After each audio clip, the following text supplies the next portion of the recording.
Kagabi po, nagkagulo ang mga tao sa isang mall sa Quezon City matapos looban ng hinihinalang miyembro ng Martilyo Gang ang jewelry section ng SM North EDSA. Dahil sa insidente, nalagay na naman sa alanganin ang seguridad ng publiko sa pagpunta sa mga pampublikong lugar gaya ng malls, tiyangge at iba pang establishmento. At ano nga bang ang habol ng mga shopper kapag pumupunta sa mga pampublikong lugar bukod sa mall? Para pag-usapan yan, kasama natin ang ating kapuso sa batas, Atty. Gabby Concepcion. Good morning, Atty. Happy Monday! Happy Monday! Isang maligalig na Monday, di ba? Yeah. Dahil sa pangyayari kagabi.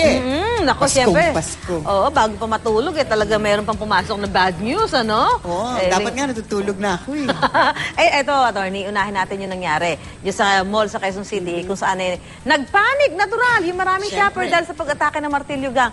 Ano ba yung liability? Di ba? Meron pang baril-baril na nangyari. Oo. Ano ba yung liability ng mall owner sa mga robbery incident na gaya niyan? Oo nga, at hindi na to unang beses na nangyari, di ba? Oo. Pero sa ngayon, wala pong specific na batas na siya nagtatakda ng liabilidad o mga responsibilidad ng mga tulad ng mga mall nga o ibang mga public premises sa mga insidenteng nangyari dito nga sa SM North. So sa alam ko, matagal nang hinihiling halimbawa ng Supervisory Office for Security and Investigative Agencies o ang SOSIA ba yan? SOSIA ng PNP na siyang nagre-regulate ng mga security agencies na i-require halimbawa ang walk-through metal detectors para nga ma-screen kaagad ang mga pumapasok. Pero unang-una, umaangal nga among mall owners dahil doon napakalaking gastos ito for them.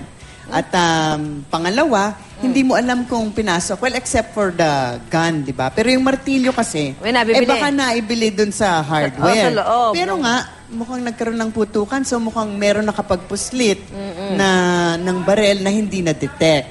So, ang medyo applicable na batas sa ngayon ay yung batas na nag-a-apply generally at ito ang batas ukol sa natawag natin na tort or quasi-delict na siya nagsasabi na kahit na po sinong tao o korporasyon may liabilidad kung magkakaroon ng damage, kung mapapakita na may pagpapabaya.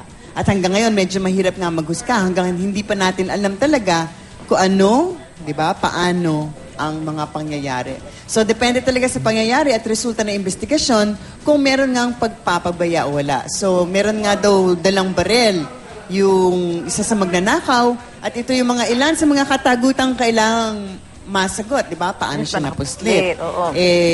Mukhang, paano kung napaka-obvious naman, di ba? Kung nakatakin lang, paano nakapuslit? Ibig sabihin, merong pagpapabaya talaga nangyari, merong bang kasabwat. So, kailangan talaga na isang masusing investigasyon. Oo, siyempre. Paano nga naman kung baril, di ba? Nag-i-inspection pa kayo dyan. Sa bagay, yung pinapang-ano lang, para mga ano lang yun, stick lang eh. Di ba? Yung ganon-ganon, kunwari lang. May habol po yung mga shoppers sa oras na maapektuhan sila ng ganitong mga insidente. Hindi lang sa mall, kundi sa pampublikong lugar. Tama ba, Atty.? Well, tulad nga ng sinabi natin, kailangan talaga merong maipapakita na pagpapabaya na kung minsan kasi isipin mo, naku, hindi naman to unang beses na nangyari. Diba? Sabihin na, hindi naman nila kagustuhan yun. Hindi nila kagustuhan, pero hindi naman lahat ng panahon na hindi natin kagustuhan, walang liabilidad. Kasi kung minsan, dapat, kung medyo alam na natin na pwede, kung foreseeable, di ba? At hindi pa rin tayo gumawa ng tamang hakbang to prevent it, baka magkaroon ng liabilidad.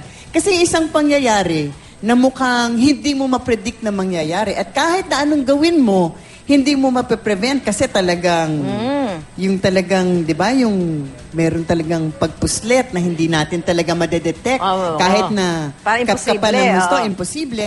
Meron mga insidente na tinatawag nating fortuitous event o yung force majeure na hindi talaga natin mape-prevent. Pag ganun, wala pong liabilidad. Pero kasi, depende nga sa circumstances, kung mukha namang dapat obvious pala sa kanila na mukhang mangyayari, merong mga circumstances na dapat na-prevent nila, baka merong liabilidad. Hindi, masiguro sila nagbebenta ng barel sa loob ng mall, ano? Oo, yung martilyo, medyo question mark kasi nga, sa mga bumili lang sa hardware. Hindi naman so binibigyan po natin ng idea ang mga tao, di ba? Pero sa mga pangyayari, baka nga, kasi ordinary household items. So, halimbawa, makita mo na talaga parang may pagkukulang o may pananagutan, ano yung pwedeng gawin? Ano yung general?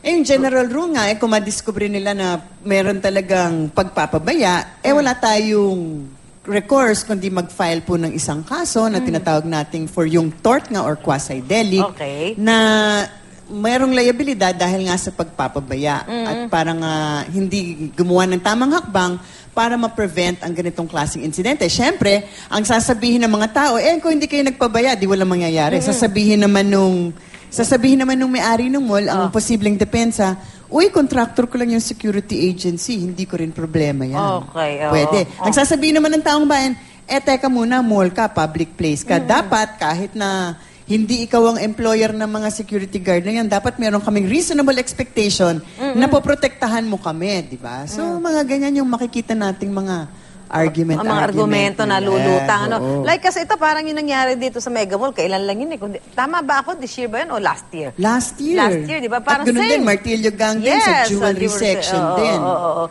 Naku, baka may mga nasaktan dyan dahil nung nagtakbuhan, may mga dalang bata, di ba? Oo. Kaya nga siguro, kaya nga sa ganitong mga klaseng panahon, siguro yung mga anak po natin, medyo wag na natin. Especially, di ba? Katulad po niyan, alam po na natin na meron mga ganitong pangyayari sa mga mall. Kaya kung hindi talaga kailangan isama, wag na natin isama kasi bilang mga magulang, alam nyo na. Di ba? Pwede nyo nang ma-prevent ang pangyayaring to. So, medyo ingat-ingat na tapos na kayo mag-shopping, tama na, sa bahay na. Ayan! Sana marami po kayo napulot na impormasyon legal sa diskusyon natin. Maraming salamat, Atty. Gabi. Maraming salamat din. Puntahan natin si Igan. Igan?